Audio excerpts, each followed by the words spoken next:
Welcome to another episode of Game Boy Roulette, where we take a look at randomly chosen games from the Game Boy library. Urban Strike, and thus the trilogy concludes. There are certain game series that didn't last very long, and maybe didn't leave too much of an impact, but are still fondly remembered, and I'd argue that one of the series near the top of that list is the Strike series. Published by EA between 1991 and 1997, the 5 games were isometric helicopter shooter games that sold well and reviewed well, but haven't been seen since. They were comprised of Desert Strike, Jungle Strike, Urban Strike, Soviet Strike, and Nuclear Strike, with the last 2 games hitting the PlayStation and having some memorable FMV cutscenes. So while the Strike series may be dead and isn't the most well known, it still carved out a nice place in the history of gaming for people to look back fondly on. I know I certainly look back fondly, because we've already looked at both Jungle Strike and Desert Strike on Game Boy Roulette, and both of them ended up being pretty good. Given that the games were known for their great graphics for the time, being able to convert them to the Game Boy successfully while still maintaining fun gameplay is an impressive feat. Urban Strike, released in 1996, was the final Strike game released for the Game Boy. The first game in the series, Jungle Strike, was ported basically everywhere, but as the series went on, the ports died out until they were only showing up on a few systems. I'm a bit puzzled as to why this series never caught on in quite the same way other series did. The fact that we got more Bubsy games than Strike games just seems like a crime against humanity. Not a crime, however, is this box art. Actually, no, blowing up a city is definitely a crime. One thing I love is that each game had its own type of helicopter, and in this one, we've gone with a sleek black design. And I'm sure that this city had this coming. Once again, we're taking to the skies. Let's go a-coptering with Urban Strike. Oh, music right off the bat. That's always a good sign. THQ, THQ, Black Pearl, THQ, and THQ. Urban Strike. Ooh, that is a weird title screen. I think those are supposed to be buildings, but they just kind of look like Missingno, USA, 2001. Uh-oh. Friends, it's time to take back America. Oh no, this is too on the nose. Together we will channel our enemies into our energies into showing our so-called leaders how America ought to. Wow, this game was ahead of its time. Also, wow, look at this cutscene. Credit where it's due, this is a long cutscene. But, I mean, just look at it. Oh my god, we're on almost 3 minutes of cutscene. Gotham City, I suppose? I cannot even begin to guess what I'm looking at here. Hello! Hi, how you doing? Alright, you know what? I want to play the video game. Alright, here we go. Vroom. Urban Strike? This is not as good as the others so far. Okay, so it's laid out like the other games, which is find the targets and destroy the targets. But there's something a little off about the way it's playing. Okay, let's just try moving around a little. Oh, that's not bad. I can move pretty decently. Wow, they have overcomplicated this a lot. I don't know how to explain it, but there's like a very slight lag to how you rotate. And you also can't tell what you're looking at. You know what? I'd say that's the bigger issue. The bigger issue isn't that the game's playing weird, is that it's very hard to tell what you're looking at. That might just be this level.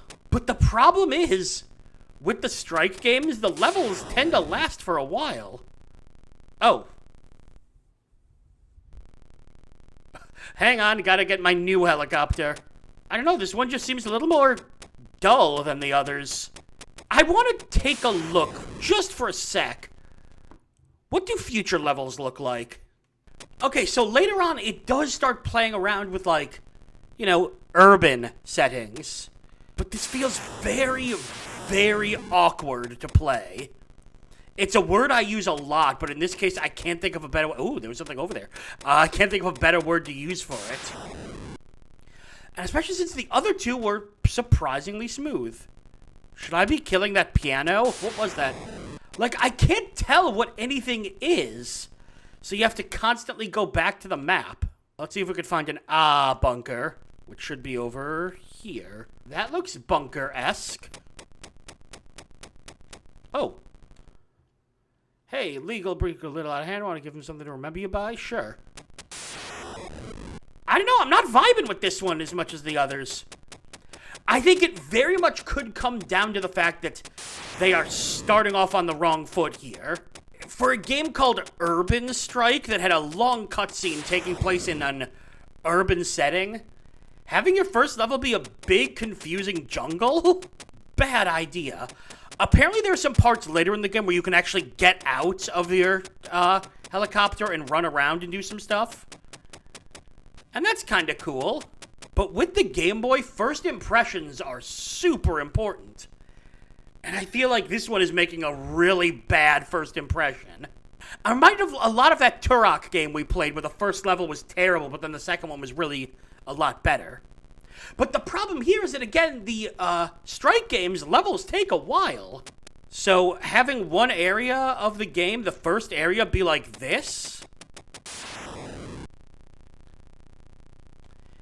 it means that a significant portion of the game is bad. Yes, I know, low fuel. Where do I put this down? Oh, the H. Okay, there. Did that do it? Okay, let's see. I want to test something. New fuel. Okay, I can get stuff. New ammo. Great. So in general, this game is playable. I know that's not much of a compliment, but it's certainly better than a lot of games I've played for the Game Boy. But yeah, I really think they made a mistake in how they're presenting this first level. I don't know. I feel like if I got this game as a kid and played this, I'd give up on it pretty quickly. And again, I just really want to point this out. This is not urban. The most basic bar of being an urban Strike game, and somehow they stumbled over it. There's not... You couldn't even put one skyscraper here. Maybe they should have stuck to the jungle, although to be fair, it felt like they kinda did. Something about Urban Strike felt off from the moment I started playing after that several years long cutscene. It was hard to put my finger on what, until I went back and watched the other two games, and realized what the issue was. This game was significantly worse playing in every way. Jungle and Desert Strike were smooth, with good animations and an easy readable screen. But Urban Strike played so much slower, feeling like a game awkwardly ported to the system rather than one built from the ground up. It's something that happens a lot with franchises on the Game Boy. They start off really good, but then at some point they try to push the hardware too much, and it results in the game completely collapsing. But there were more issues than just that, and the biggest issue was the choice of the first level being a big, boring jungle. First off, it's such a weird choice to start a game called Urban Strike with a setting that's not urban in the least. But more importantly, I don't think they could have gone with a worse layout. The jungle itself was ugly, everything looked the same, important targets blended in with the background. It really was a perfect example of starting a game off on the wrong foot. Looking at future levels, it doesn't seem like things improve much, the background does get better, but the gameplay remains as slow as before. However, if they had started with a level even a bit more urban than this jungle, it might have covered up some of the issues. It's disappointing to see a series that produced two really good Game Boy games take such a step backwards. If you want to enjoy some handheld helicopter action, you're much better served with the other two Strike games. Although, come to think of it, didn't Jungle Strike also not feature a jungle? What is with this series? And that's all for another episode of Game Boy Roulette. Make sure to like the video, comment, and subscribe to follow the series as we continue to dig through the Game Boy vault. I'm Brian J, and I'll see you next time.